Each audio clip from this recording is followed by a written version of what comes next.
prepare gluten for one fish, which is like 8 inches by 2.5 inches, I need 300 grams of plain flour, 200 ml of water, and 1 teaspoon of salt. Dissolve the salt in water first and then slowly add it into the flour, stirring it constantly with all your might. And then gradually a thick and sticky dough is what you get. Of course, you can do it with a stand mixer if you have one. Then submerge this dough in water and let it rest for 3 hours.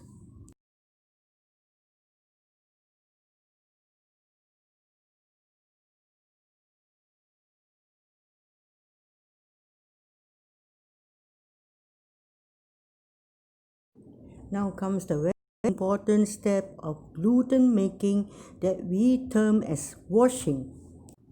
Bring the submerged dough to the sink, add 1 teaspoon of salt, and then start kneading, rubbing, massaging the dough. When the water turns milky, throw it away and refill it with clean water. And again put 1 teaspoon of salt and repeat the whole process of kneading, massaging. Each time when the water turns milky, change it with a clean one. This process is repeated 7 to 8 times until the water is relatively clear. And you will also notice the dough is gradually changing texture. After 7 or 8 times of washing, the dough is becoming more and more pliable. You can stretch it. One reminder here is that the rubbing and the massaging must be done gently. At this stage, we try to press excess water out of the gluten. This is the gluten that is in our hand. I leave this gluten on a clean surface. Depending on what I want to do with this gluten. If, for example, I want to make chicken meat out of this gluten, then I need not press it to this thinness. For making fish, yes. I leave it for 30 to 45 minutes. When the dough is sticky to the touch of my hand, then it is ready for the next step. Now I cut it up with a pair of scissors into small pieces. The following is an explanation why I replace soya bean product called toupao with this gluten. Soya bean products are rich in uric acid. To avoid gout, I think of gluten as an alternative. Gluten is also safe for diabetic people who cannot take sugar or carbohydrates too much. In the process of washing, the flour part has been removed.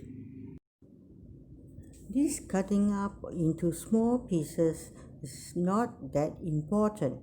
You can cut it into 4 bigger pieces and you fry them in your frying pan or wok if you have big enough wok or frying pan to do that.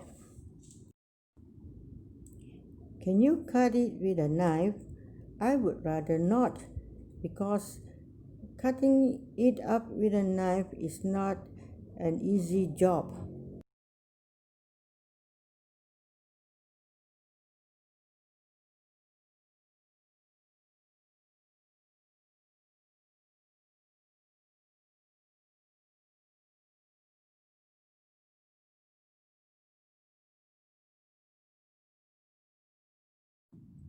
Do not put too many pieces at a time when you deep fry them.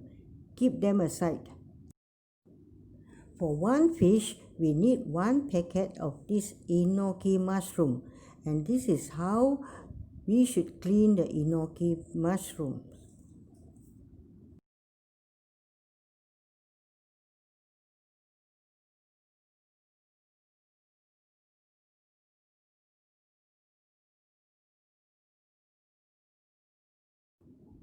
After washing, we cut the enoki mushrooms into 4 and then we put them in a bowl. Need to break up the end parts if they are still joined together.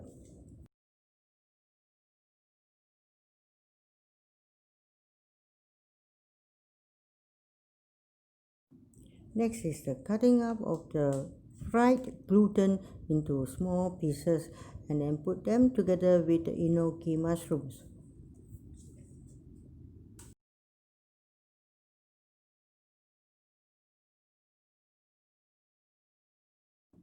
Another way of cutting up the fried gluten.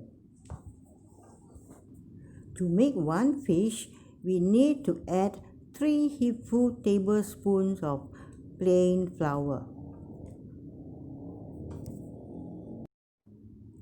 1 teaspoon of salt, and 1 teaspoon of seasoning, or what we call as mushroom powder. Now, of course, you need to stir and combine them well. Here is an advice. When you wash the enoki mushrooms, you do not squeeze it too much. Otherwise, you find the mixture is a wee bit too dry, and then you need to add water bit by bit in order to make the mixture looks a bit moist.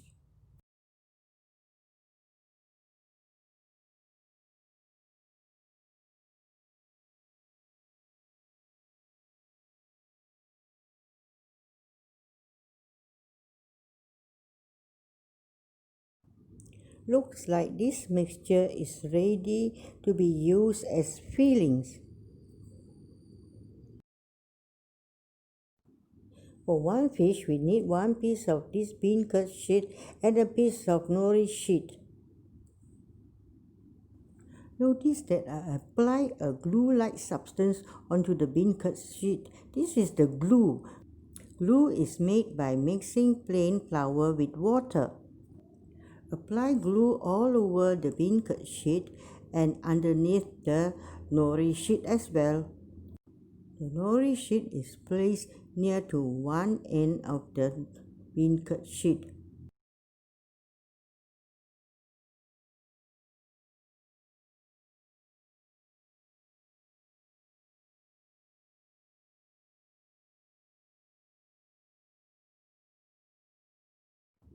Place fillings onto half of the nori sheet. Make sure that the filling is all within the nori sheet.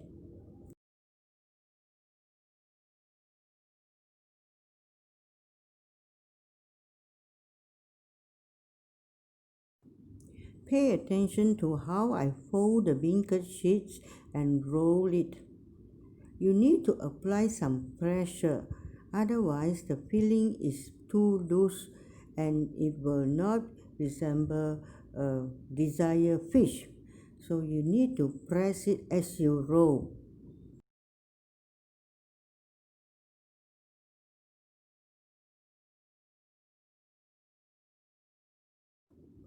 Towards the end part, we need to apply more glue so that it will close up properly.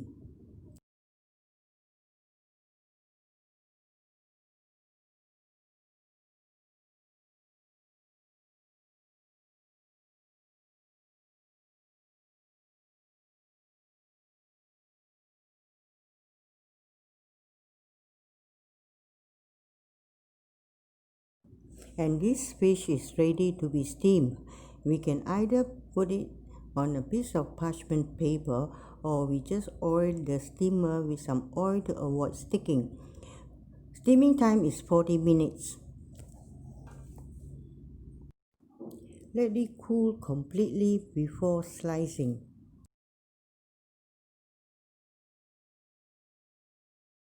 Bon appetit!